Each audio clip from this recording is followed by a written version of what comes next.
Bonjour à toutes et à tous. Après la longue vidéo de la semaine dernière, je vais tenter aujourd'hui de faire plus court, histoire que vous ne me reprochiez pas de vous empêcher de travailler. Ne tentons pas le diable, chez un travailleur indépendant, la procrastination n'est jamais loin et les prétextes faciles à trouver. Je plaisante bien sûr, j'espère que vous vous portez bien et que cette vidéo vous plaira. Pour le sujet d'aujourd'hui, j'ai décidé de m'appuyer sur l'un de mes podcasts enregistré en janvier dernier sur le mandat exclusif. Un petit tour par mon sponsor et on se retrouve tout de suite après. Le réseau AOSIMO vous présente la vidéo de Mandataire Immo. AOSIMO, le réseau de mandataires spécialistes en immobilier. Le mandat exclusif, mythe pour certains, réalité pour d'autres, saint graal ou trop grande responsabilité, chacun y va de son couplet pour qualifier ce deal passé avec un propriétaire. Un propriétaire vendeur qui la plupart du temps ignore tout de ce type de mandat, mais qui par contre ne se prive pas de dire tout le mal qu'il en pense et souvent le repousse par anticipation à grand renfort de va des rétro satana.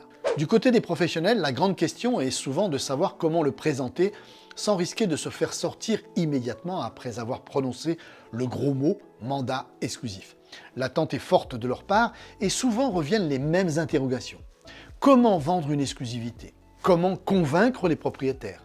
Comment défendre le mandat exclusif ? Vous allez voir, une fois de plus, l'utilisation des mots est assez révélatrice. Je vous propose justement de nous y attarder quelques instants. Les premiers tout d'abord. Comment vendre le mandat exclusif ? Lorsque j'entends cette expression, elle me ramène plus de 40 ans en arrière, lorsqu'à tout juste 18 ans, je m'étais risqué à vendre de l'assurance vie. À cette époque, les méthodes de vente enseignées s'inspiraient davantage des techniques commando que de celles du libre arbitre et du droit du consommateur.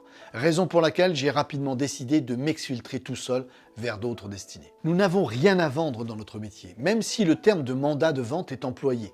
À tort d'ailleurs, est-il utile de rappeler que selon la loi Hoguet, nous n'avons en définitive qu'un mandat d'entremise.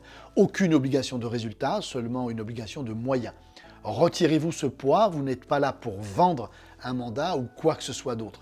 Vous êtes là pour présenter une solution, trouver un acquéreur et pouvoir mener une négociation. L'exclusivité pourra être la meilleure solution, encore faut-il pour cela savoir la présenter. Deuxième phrase, comment convaincre les propriétaires ? Inutile de m'étendre sur ce sujet. J'adore ce mot convaincre. La prochaine fois que vous aurez dans l'idée de convaincre un propriétaire et que par exemple vous lui direz « je vais vous convaincre » ou « comment puis-je vous convaincre que le mandat exclusif est fait pour vous », pensez à ce qu'il risque d'entendre. Vous ne voyez pas ? Vraiment pas ? Allez, je vous donne un indice. Découpez le mot « convaincre » en deux parties et inversez les deux morceaux. Enfin, le dernier, le plus intéressant.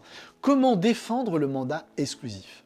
Avant toute chose, si l'on veut pouvoir défendre quelqu'un ou quelque chose, il faut en connaître le chef d'accusation, avoir accès au dossier. Par exemple, la ligne de défense et de plaidoirie seront différentes suivant que nous serons devant un tribunal civil, au pénal, en appel ou aux assises.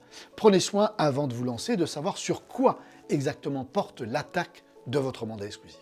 Utiliser le mot « défendre », c'est placer d'emblée le mandat exclusif au banc des accusés, ne déceler aucune présomption d'innocence de la part de l'ensemble des clients et prédire que jamais aucune exclusivité ne pourra être conclue sans avoir à jouer les avocats.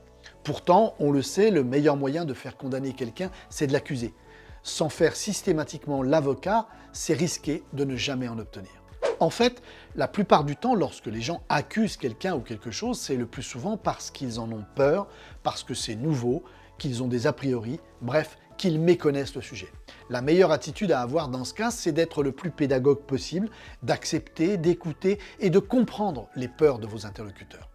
Pour cela, plutôt que de revêtir dès le départ une robe noire, il est préférable de demander directement à vos clients ce qu'ils connaissent et ce qu'ils pensent exactement du mandat exclusif.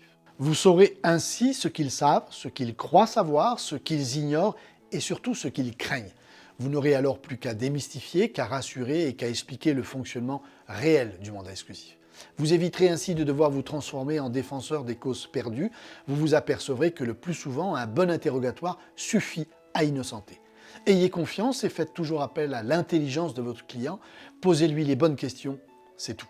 Enfin, pour ne plus penser qu'une exclusivité ait besoin systématiquement d'être défendue, vous devez vous-même être persuadé de l'utilité et de l'efficacité du mandat exclusif, pour le bien et le projet de votre client, et lui prouver qu'il représente réellement pour lui un intérêt.